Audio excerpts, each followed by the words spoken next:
You're on. And thank you for joining us tonight for the presenter series. We're about to talk with Will Horton. But before we do, Michael just showed up. I just want to say, yes, that is our leader, Michael Watson. And we are doing this together, and Will has come to join us. I'm sure you've heard of Dr. Will Horton. He is doing a 2-day NLP special course. We're going to find out a little bit more about that in a moment, but let me tell you about it. Will is the world's leading expert in using NLP and hypnosis in the treatment of addictions and performing arts, as a matter of fact. He's also an actor, so that's how it comes into play with the performing arts. He's treated tens of thousands with addictions and helped countless performing artists take their art to the very next level.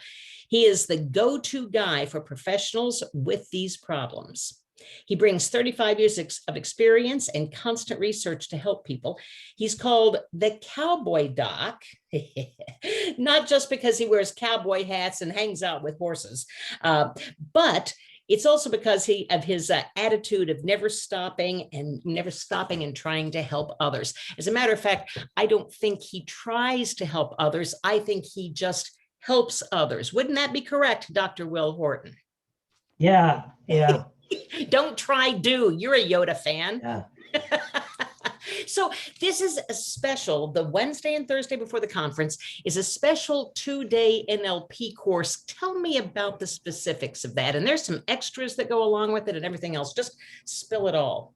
Well, I've been in the hypnosis and the NLP world since the early 1980s, right? That's when I met Mr. Bob and Miss Linda and all that. Was a long time ago.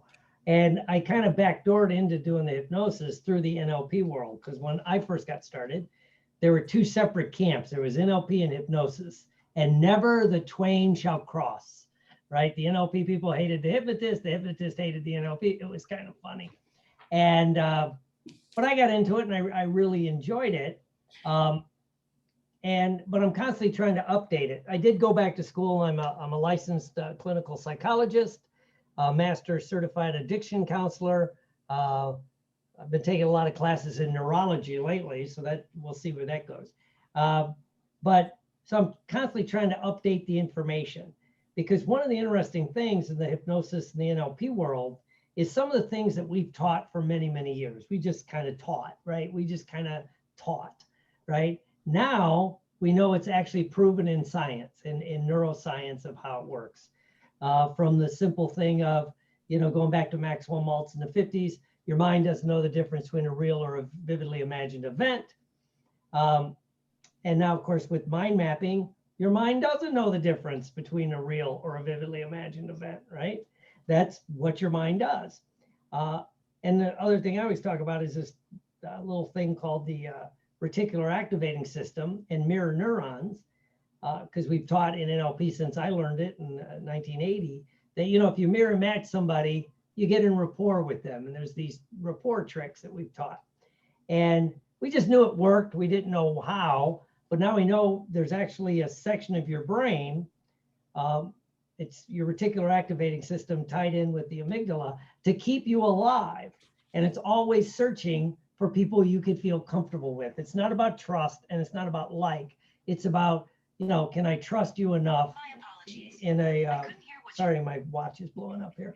And technology. But so now we know this is how it works, right? That it's all based in neurology. And then in the last year, because of our current situation, the upside to it is a lot of us had a lot of extra time on our hands. I've been lucky. I've been doing Zoom trainings and Zoom sessions since 2012. Well, actually, it used to be GoToMeeting. Now it's Zoom. And so that didn't change that much. But of course, my schedule changed. I used to travel a lot and teach. So I went back and started taking more classes in neurology and, how your brain actually works, which made me go back and redo the NLP stuff, right? Because it's based on that. So I redid the class, the basic NLP, in December. And then I went and did all these classes in trauma therapy and how to become a, and all this stuff about trauma, which made me look at everything else again. And I'm like, damn, I got to update the class again. So since I'm doing it with the wonderful IACT with Bob and Linda and Mr. Michael, who I've known Michael, what, 25 years now? We were trying to figure that out this summer. So anyway, I updated again. So what I thought we'd do, since it's on Zoom, it's a pre-course. It's a Wednesday and Thursday. So we're going to give you all the highlights of NLP, the stuff you can use, the stuff you can actually use as a therapist, a coach, or, in that world. You don't need a lot of the other stuff at the beginning. But since we're doing it online, I've decided at no extra charge for people that want to, I'm going to add a couple of days in the next week if people want to come and do the whole basic NLP thing at no extra charge. Because I'm updating it anyway, so I get to teach this. So all this stuff just fascinates me. So, it's kind of a long story, but I've been known as a storyteller. So, well, just make sure I have this straight. If someone takes your 2-day NLP course in the pre-conference, they can, without any upcharge at all, take the full basic 2.0 NLP basic practice.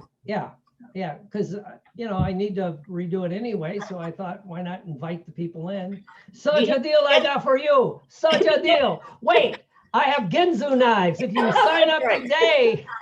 Do you have a schedule for that? I mean, is that going to be a Wednesday and Thursday the following week? Or? No, it'll be the next weekend, because Wednesday, Thursday, and then we go into the wonderful IACT conference, and then the next weekend on Saturday, and it'll be recorded if you can't make it. I understand how that goes. So, so it'll be recorded, and I usually do it in a private Facebook group because love or hate it, Facebook is easy to use. So I put the videos in there and people can watch it. Yeah. And so that's,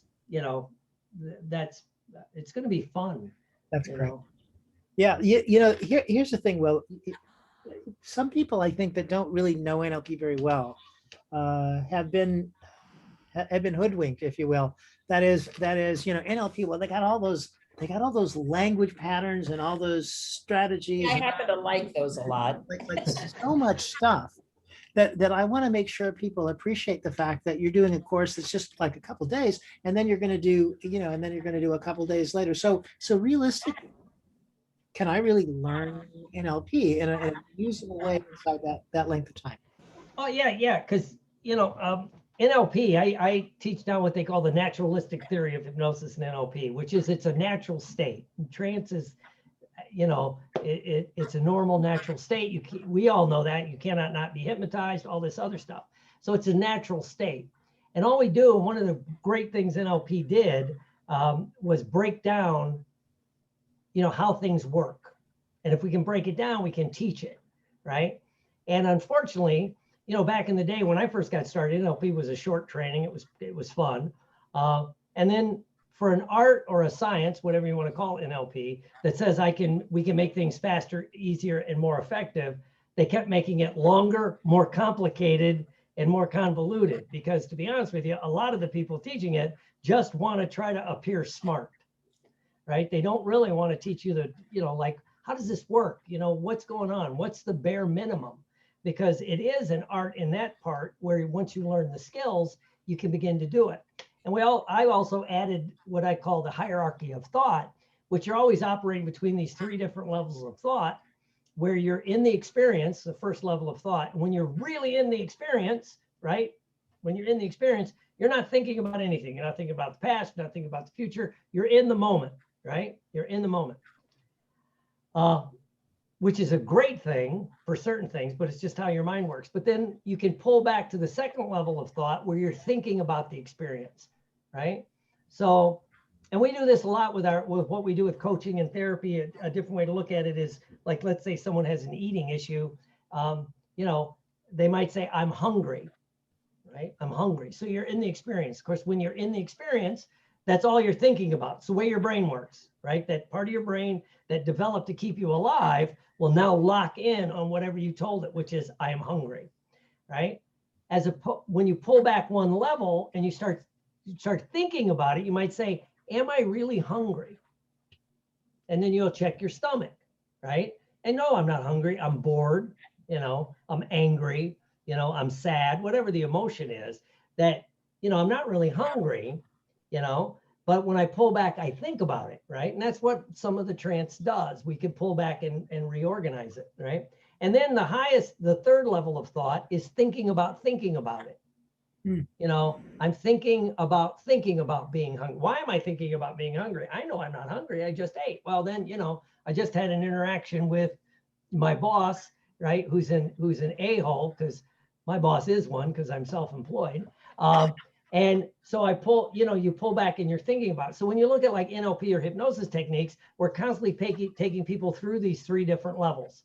You know, to get a real analytical person and they're thinking about it, they're so busy in their heads, they're not connected to their body. A progressive relaxation takes you into that state, right? As opposed to somebody that's in some physical state that we need to break, we pull them out and they go up. So we're constantly going in and out, right? And so, and certain NLP techniques just fit in beautifully with it. If you've ever heard of the fast phobia technique, where you're watching yourself watch a movie, it's double disassociation, right, which is another way of looking at, I'm thinking about, you know, watching myself freak out about spiders or whatever it is, right? And so when you add those things together, that gives you a framework which speeds up the learning, I think, in a different way, right? So you can take people in different directions, what you want to do. And, you know, as Patricia said, you know, and Dr. Rosen, with the great thing about Zoom is you can do your little breakout rooms and have fun with it and practice the skills, right? Because it's much like a martial art, which is, I could teach you the skill.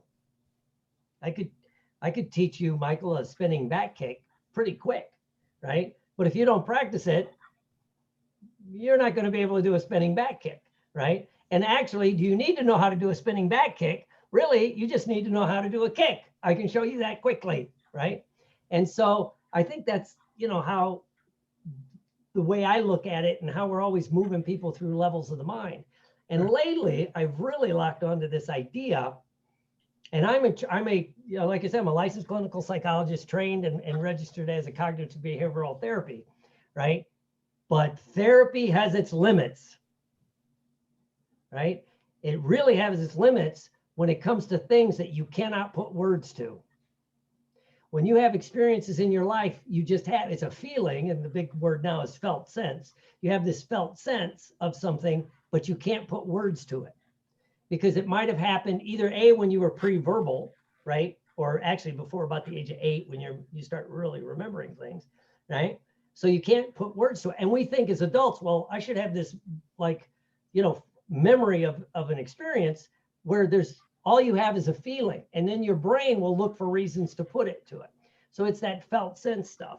And so that's where the hypnosis and the NLP can work with that much better than thought about it. And it's like when I just did a post-traumatic stress course, boy, this changed everything when I took these trainings in the last year, which is something that we've always known in post-traumatic stress. And, you know, I've worked with the VA and done, and I'm in the system myself with that issue.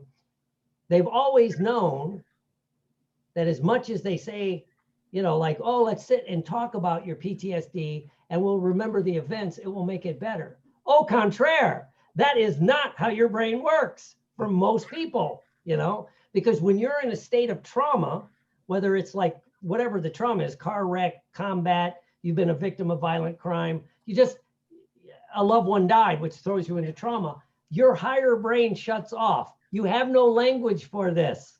You cannot talk about it. You have to begin to tag it in to the feelings. And it's like, whoa, this is so cool, you know, which actually goes back to my addiction work. So it's like, you know, I get kind of, and this is me without coffee. Don't catch me at 9:30 in the morning after my second Starbucks, for God's sake. You mentioned Aaron and Michael's seen that, and so's Bob. You mentioned the brain a couple of times, but in each reference, I think it's been this brain. You also talk about the 3 brains. Will you talk about that a little bit more? Yeah, well, and that model, according to like a lot of the researchers, it's considered somewhat outdated, but for what we do, we're helping people make behavioral changes. It's a beautiful model, and it's what they call the triune brain, that you have 3 brains. You have your reptilian brain, which its main job is to keep you alive, right? And it will keep you alive. And it does not think, it responds, right? And usually the reptilian reaction is freeze. You'll just freeze, right? If you ever watch a lizard, it doesn't move, right? So that's your deepest level. And its main job is to keep you alive. That part hasn't changed in millions of years. Excuse me. And then you have your mammalian brain, which is a little bit higher level. It can think a little bit. And it's the first level of emotions, right? So you can think about it but it's not really verbal yet, this part of your brain. And so when you're born, and then the highest level is your primate brain, and now we're calling it your social brain, which actually needs social interaction for you to develop. But when you're born, all you have is your reptilian brain. All of us that's raised kids, you always look at your kid and go, all they do is they eat, sleep, cry, and poop. What is going on, right? For the first 3 to 6 months, they're trying to learn to regulate their nervous system. Humans have the most undeveloped nervous system of all the primates, right? And so it takes a baby a long time to develop this. And usually between 3 and 6 months, babies start to develop the mammalian brain. And so they smile, they smile. And so even when you're burned out, those of us that raise kids, and you just want to rip your hair out, and you're like, I can't do this anymore. It's 4 a.m. Why does she shut up? Ah. And you walk over and they look and they smile at you, right? And that's it, game over. You're melted, right? And that's because you're operating in your highest brain and you connect, right? So that part of your brain develops. But your forebrain, the adult part of your brain, doesn't really start to develop till later on, right? Like in your teens and beyond. The current thought is it really doesn't finish developing to your mid-20s. Girls a little younger, and as Linda would say, and Karen, women always mature. Never. Yeah, men much later, never. right? Sorry. But men in their mid-20s, right? But now if you think about this, sorry, I'm babbling all over. But if you think about like post-traumatic stress, especially for combat, we send young men to combat between the ages of 18 and usually early 20s. Their brain isn't fully developed. And now we're throwing them into a combat situation, right? Where their brain hasn't, there's a big difference between going to combat in your 30s and going, when you hear people that have done this, than in your teens.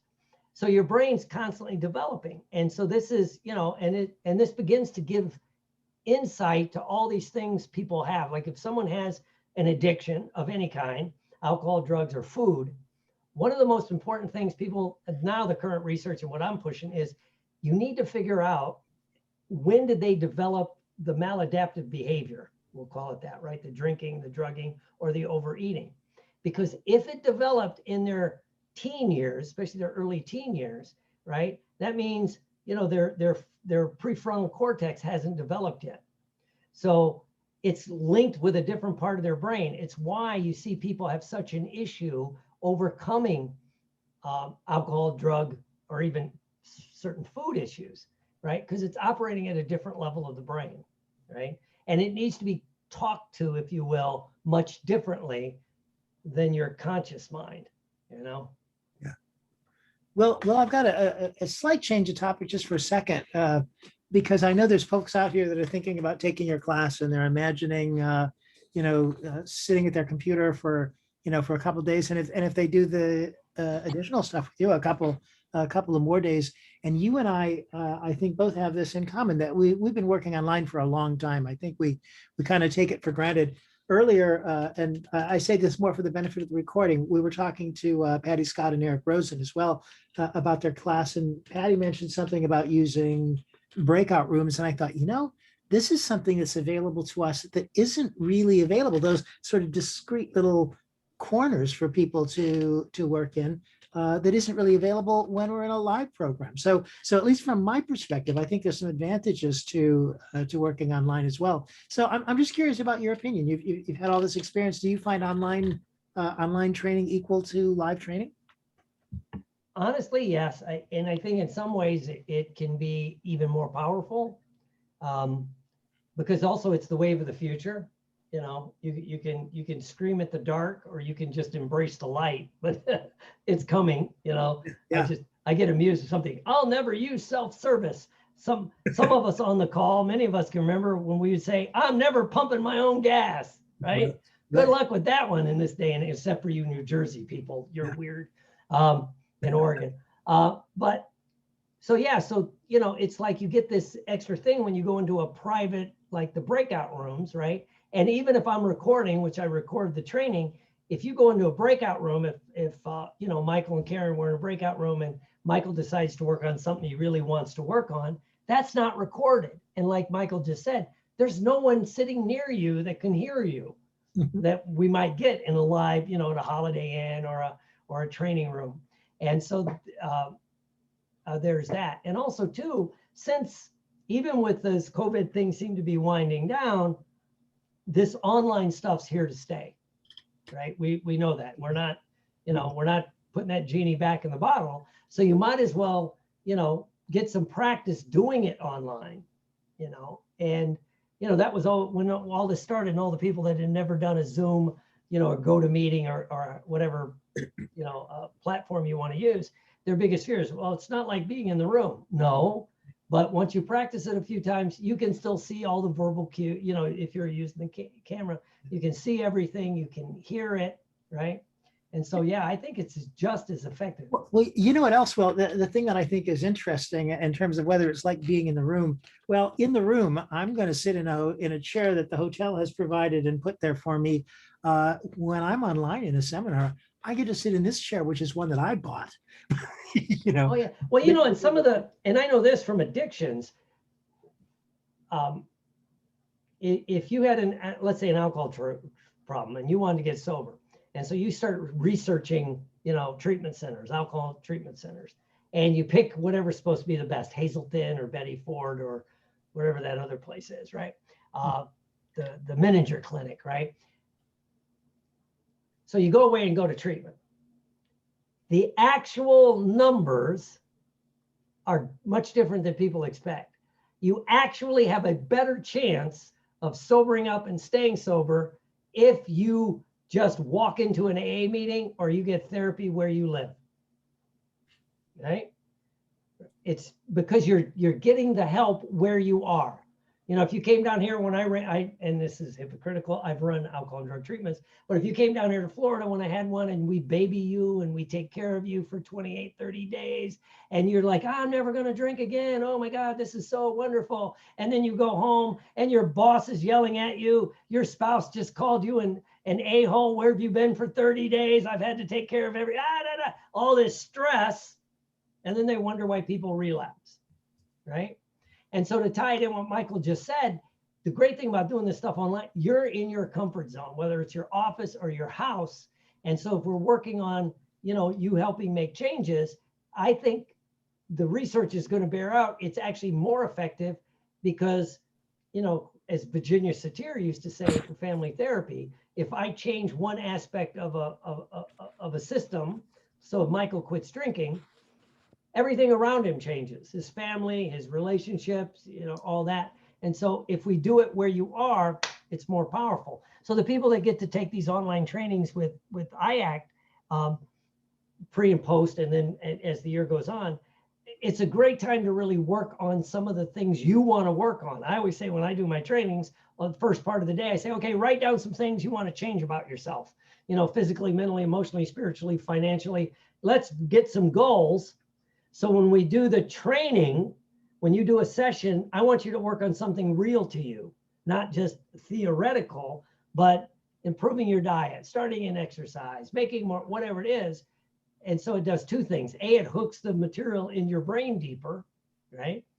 And it makes you more excited because you're actually experiencing a different level of change. You are really a ball of energy. You and Robert Otto, the two of you are like fast moving balls of energy. It's so true. And I'm a little concerned. Do you feel trapped here in this little box with us, Will? I did at first. And then sometimes when I train, now I have a green screen. It's not behind me. I have a full green screen, right? So I can throw, because I also film things here for my acting. But I'll stand up, you know, because the great thing about this, you can move your camera, you can stand up, so you can do the moving around if you want. And so as you get comfortable with it, it opens up more and more. You don't have to just sit right here. You know, in fact, when I train trainers, I'm like, hey, stand up, move around. People are, you know, yeah. And I'm rather jazzed. And it's 10 o'clock almost. And I'm Well, I jazzed. don't think you allow yourself to get trapped, but what I do know is that energy can sometimes get trapped inside the body, and that creates a whole situation to be dealt with, does it not? Oh yeah, yeah. Well, and it's like, and that's that disconnect between your mind and your gut, right? And now it was Dr. Porges about 20 years ago, the book really hit, which is about the vagus nerve, about the nerve that connects and runs down. And what begins to happen, energy actually gets locked in your body, right? And so when that energy is locked in your body, you'll go into an automatic response. Like, let's say something scares you, right? And so you freak out and you freeze, right? Then the next day or two, you're thinking like, why did I freeze? Am I a wussy? Am I a coward? Why did I freeze? You had no option at that moment, ladies and gentlemen. That was a brain-based response, right? Those of us who've been through combat training, that's why they put you through all that combat training where they're shooting at your butt all the time, is to train your brain differently, right? And your brain's going to respond. So if this energy gets trapped, and that's where you see people self-sabotage, whether it's, you know, alcohol, drugs, food, whatever the issue is, it's stuck in their body, right? And all the talk in the world's not going to remove it, right? All the therapy's not going to remove it. You have to really, hypnosis starts to hit that thing because it's connecting the mind and body. And then what we know now is if you work with that to clear those energy blocks, it's kind of like having a clogged drain, right? Where it doesn't matter how much clean water you're trying to put in the sink, if the thing's clogged, it's going to back up. You gotta remove the clog, and that's a nervous system response. It's deep. And now, and again, they also say that these three brains, there's also the brain in your mind, the brain in your heart, and the brain in your gut. You know, the mind has the most neural connections. The stomach has the second most, and the heart has the third most, right? So these are actually neural connections that are making neural chemicals, right? And so it's that disconnect that we get into. This is really interesting to me because there's some brilliant stuff that you're talking about, Will, and I always love to hear all the things that you have to share. And I'm trying to listen through the perspective of somebody that's thinking about taking NLP training. And what I'm not hearing is I thought NLP was like a bunch of techniques and stuff. So tell me what's going to happen in your class. We're going to melt your brain and we're going to move it around and then reshape it, do a brain massage. Yeah, you'll learn all the basic techniques, because now with what we know about the neurology and how your brain works, when you look at a technique, you go, oh, and what I'm trying to do is explain, at least in theory, now we kind of know, not just in theory, this is what it's doing in your brain. Nice. Right? Like the fast phobia, where you watch yourself watch a movie of a phobic response, it's double disassociation. You rewrite the program and go back in, so it changes it differently. So all these things, you know, it's whatever the basic NLP techniques are, you know, like the visual squash, which it's a top dog underdog thinking. If you're into, can't think of his name right now. Fritz Perls would talk about top dog underdog, but it's parts therapy, right? Where part of you wants to do something and part of you stops it. Just talked about the blocks that you get in, there's energy blocks. So part of me wants to write a book, but something keeps sabotaging it, right? Mm-hmm. And so it's that block, and the block is, well, it's a subconscious block, I used to say. Now I'd say, and not only is it a subconscious block, it's probably an energy block.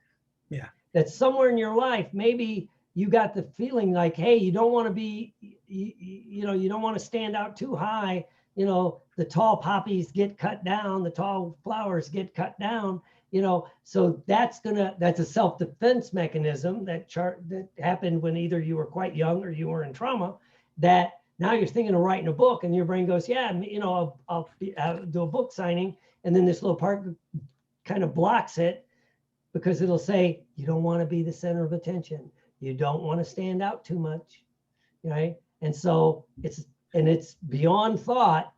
So it's why, how many people do you know, if not yourself, like you've gotten the book almost done? You know, all it needs is editing, and you don't edit it, right?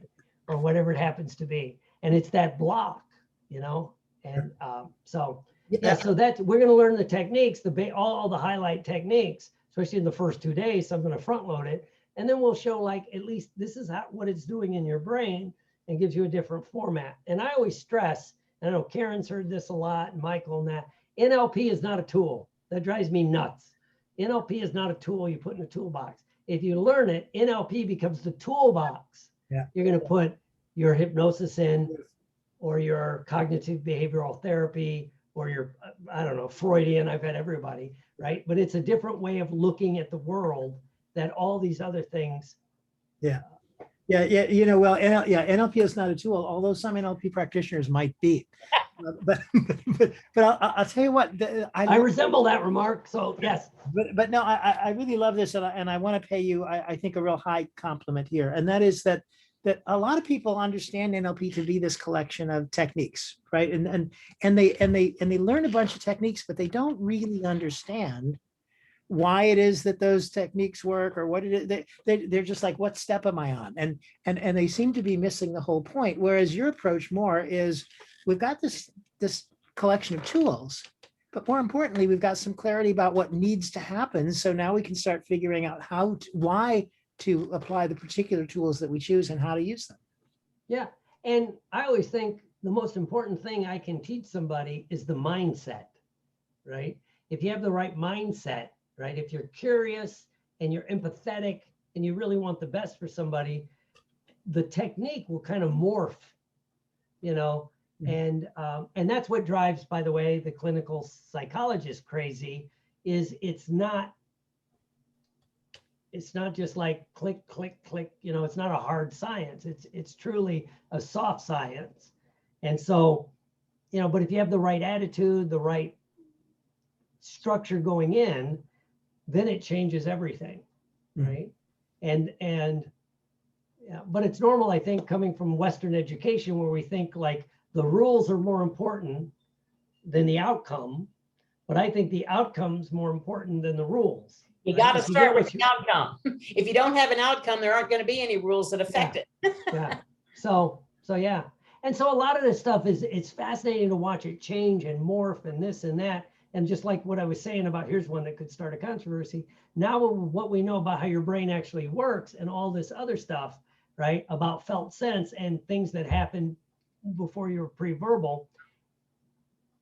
There is no, I just saw a guy give a talk. There is no such thing as an initial sensitizing event, right? If you're the people that were locked into regression, it's like, it's usually a series of things, and your mind will turn it into an event, but that's, you know, you got to deal with the sense, the felt sense, right? And it's starting to morph and change, you know? And in fact, even before he passed away, I was talking to Jerry Kine about that. And he was starting to soften up on how he thought about these, you know, ISEs and SS for people that are into that stuff, right? So, well, they forgot the RSC is just as important. The recent sensitizing event is just as important, because for heaven's sake, if you can regress back to 3 years old and the changes come forward, the mind is magical. If you change up here, they'll go back. It goes both ways. It's an omnidirectional flow. Yeah. And also, how do you get to the things there's no words for? How do you describe an indescribable event? You know, how do you put the words to something there's no words for? If you've ever been through a major trauma, you know what I'm talking about. You can't describe it. You know, and it's like, because there's no words. Yeah. I am going to ask you to use words, though, to tell us how you're going to use some of this in the future, like dealing with post-COVID and that kind of thing. How are you going to actually make use of this information? Well, I think as we start opening up, because we're seeing it, there is going to be mass trauma, lots of PTSD, if you want to call it that, post-traumatic stress. I'm calling it COVID stress disorder, right? So, you know, and all the things that that's happening. And how are people going to overcome their fear, let's say in a few months when everything's open, God willing, right? And they want to start going out to the movies or to restaurants, but they're terrified. And they'll go, but I know I shouldn't be, but I am, right? Well, you know, we just had 12 months of scare the hell out of everybody. Of course you're afraid, right? So there's going to be a need there. Alcohol sales are up, I think, 45% across the board. We have the highest level of suicide we've had in many, many years, and nobody's talking about that, you know, because people have lost their careers are gone, their jobs are gone, you know, all this life can be horrible, right? And so there's suicide going up, prescription drugs are through the roof, right? And what's going to happen when things open up? And always remember, almost something like 70% of your psychotropic medication is not prescribed by psychiatrists, it's prescribed by family practitioners. And as soon as things open up, they're going to start pulling back those prescriptions. So people that have been living on Valium or anti-anxiety things, sleeping pills because they can't sleep, now that things open up, the doctors will pull back because they're going to have to. And now people will be freaking out. So I think there's a lot of things we can do with that, right? And also too, how many people have their self-soothing mechanisms that they've chosen during COVID, whether it's overeating, you know, that's why they're calling it COVID-19. It's not just the 19th variant, it's the 19 pounds a lot of people have put on during COVID, right? So whether it's food, whether it's alcohol, I mean, people, you know, if we were doing a business meeting, you don't know what's in my cup. That's right. Right? And so as things open up, people have developed these, and I don't want to say an out-and-out addiction, but maladaptive behaviors that they needed to soothe, that now things can go back to normal, but those behaviors have become so comfortable because they've also went on for a year. Can you change them back? Right? So, And so, thank you. yes, if you know how. And again, it's how their brain's working and what's going on, and Well, when you said that alcohol sales were up and all of this sort of stuff, and the thing that's interesting to me, at least post-COVID, I think I'm going to stop drinking, only because I heard you say earlier that if I stop drinking, my family will change. So it seems like something I really ought yeah. Well, you might stop drinking, look around and going, I ain't putting up with this. I'm out of here. So Will, how do you use these skills in other areas of your life? You're involved in martial arts and you're an actor and stuff. So because one of the things I think is really kind of cool about the work that we do is it doesn't always have to be about people in crisis. Some people actually want to enhance some creative things that they do, and great stuff like that. And isn't that a relief? So tell us about that. Well, and yeah, it's like acting or performing arts. I love working with performing art people to make their, and it's kind of funny because people take, years of classes and they study and they work, and then they're terrified to step on stage, right? Or step on the set, right? And so we have the skills to help people overcome those things, right? And so, and usually, my two favorite types of clients outside of addictions, because that's my personal love, but are athletes and performers, right? Because I've always noticed the difference is, an athlete or a performer, if I was working with one, like there's Miss Terry Ann, if she was here and she's an athlete and I'm working with her and I give her remember the days we give tapes? God, I'm dating myself, or a CD or whatever. Now I'd give a download and she'd come back. I'd say, did you listen to it? Right? An athlete or a performer go, yeah, 20 times. Mm-hmm. Where many normal people coming from weight loss or stop smoking, did you listen to the recording? No, I really didn't have time this week. Yeah. Right? Because athletes and performers are motivated and they're fun to work with. Mm-hmm. And so I love doing it with that, right? Well, I had a guy one time when I was in San Francisco that showed up, and I was still, kind of new at this. And my usual approach was to figure out what was the problem so we could get about the business of fixing it. And I asked him in some way, I think I thought it was clever to ask him what seems to be the problem so that I could get a little wedge in there. And he said, well, nothing. And I remember sitting there for a minute thinking, what am I going to do now? So I said, well, why are you here? And he said, well, he was a screenwriter. In fact, he said, I'm a screenwriter and I actually do pretty well at that. I'm quite satisfied with my career, but I would love to just have to be even more creative. But, what can we do to make that happen? Oh yeah, yeah. That's beautiful stuff. And the empath in me doesn't suffer any trauma from that. Well, yeah, and the great thing I love about like performing arts, especially actors and singers, is when you really start working with them, most of them are introverts, right? They can step on stage in front of thousands of people or sing in front of thousands, but basically they're an introvert. So there's some cool stuff going on when you start talking to these people, Boy, And, are they skilled at state change. Yeah, They have resources already for changing their state on a dime. They can step right into a character, or they can step right into the zone for an athlete. Yeah. In fact, I just worked with a couple of, came out of an acting school, and they always say an actor's job is auditioning. Until you're a really known quantity, your job is to audition. And one of the problems, I can relate this to sports, is the minute you walk out of that audition, you're done. It's over. You never think about it again. And it's just like in sports, a really good athlete down here where I live, we had Tom Brady, right? And he'd talk about, like that one game he threw 3 interceptions, right? And he said, the minute it was over, I'm never thinking about that again. Yeah. And most people will go back and replay it and replay it and replay it rather than just, okay, it's over. Now let's go on to the next play or the next audition or the next scene. And so I was helping people restructure that in their mind. Nice.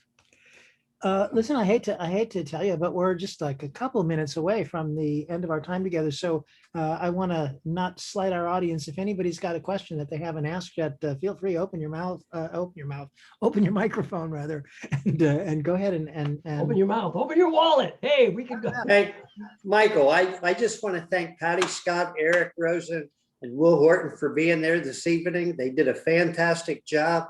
I'd like to thank Peter Blum and William Moyer for being there. Thank you guys for attending and everyone else. Will, my hat's off to you. Fabulous job. Thank you, sir. I know that you, like me, really want. That's for my NLP people. Yeah. When I grow up, I want to be just like you. Don't grow up. That's my advice. Don't grow up. Just there you go. Thank you again, Will. Thank you. Hey, and I just wrapped a movie where I play a serial killer. All right. Oh, really? It was against type. Usually I play a doctor or a nice guy. This one I got to play a serial killer. We're having a lot of fun, but before we leave, I just want to remind everybody, Will's pre-conference is Wednesday and Thursday before the IACT conference. It is the ultimate NLP course, the ultimate NLP course, and that's Wednesday and Thursday. The conference, of course, is the 21st, 22nd, and 23rd. So sign up ahead of time, because once the conference starts, it's going to be too late. And then he's got all these ups that have no extras. You don't have to pay more for all the ups that you get with it. So check it out. Thank you, Will, very much for joining us tonight. It's been a pleasure. Yeah, thank you everybody for being here. And Will, you want to sing us out? I think Linda has something she wants to say. Did we leave something out? I just want to reiterate, am I correct in assuming that if someone actually takes your course, they're getting 4 days Yeah, if they want, of training yes. for the price of 2? Price of 2. Yeah. Such a deal I got for you. Such a deal.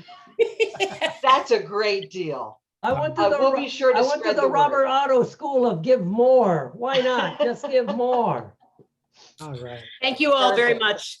We'll see you next Monday. And who do we have next Monday, Michael? Next Monday is Melissa Tears and Peter Blum. So 2 alumni that we all love and admire. So everybody come back next week. It's going to be a great evening. We'll see you then. Have a good night. Have a great week. Godspeed, everybody.